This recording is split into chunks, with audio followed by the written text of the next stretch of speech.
मतलब एक ऑर्डर देके जो रूस और यूक्रेन के बीच में लड़ाई चल रही थी उसको रोक दिया था, ब्रेक लगा दी थी। इजराइल और गाजा के बीच में जो लड़ाई चल रही थी उसको भी नरेंद्र मोदी जी ने रोक दिया था। मगर किसी ना किसी कारण जो हिंदुस्तान में पेपर लीक हो रहे हैं उसको नरेंद्र मोदी रोक नहीं पा रहे हैं या रोकना नहीं चाहते हैं। कैप्चर को फैसिलिटेट नरेंद्र मोदी जी ने किया है और ये एक एंटी नेशनल एक्टिविटी है, क्योंकि ये देश का भविष्य है और इससे हिंदुस्तान के युवाओं को, स्टूडेंट्स को जबरदस्त चोट पड़ती है। आपके फ्यूचर से खिलवाड़ किया जा रहा है। मध्य प्रदेश में व्यापम हुआ और अब उस व्यापम को नरेंद्र मोदी जी और उनकी सरकार पूरे देश में फैलाने का काम कर रही है। भारत छोड़ो न्याय यात्रा में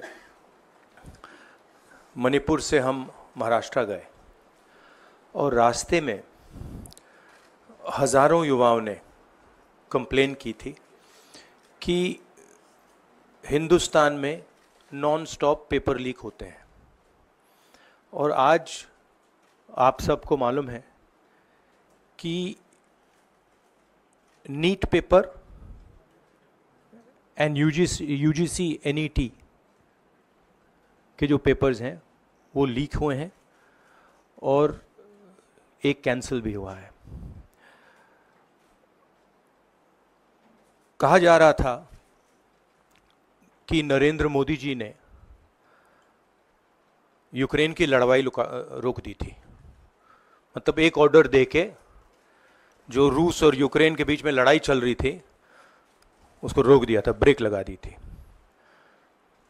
इजराइल और गाजा के बीच में जो लड़ाई चल रही थी उसको भी नरेंद्र मोदी जी ने रोक दिया था। मगर किसी ना किसी कारण जो हिंदुस्तान में पेपर लीक हो रहे हैं उसको नरेंद्र मोदी रोक नहीं पा रहे हैं या रोकना नहीं चाहते हैं। नुकसान स्टूडेंट्स का होता है। जो हिंदुस्तान के स्टूडेंट्स हैं, मैं जानता हूं कि आप इन एग्जाम्स के लिए महीनों सालों काम करते हो। ये आपका फ्यूचर है और आपके फ्यूचर से खिलवाड़ किया जा रहा है।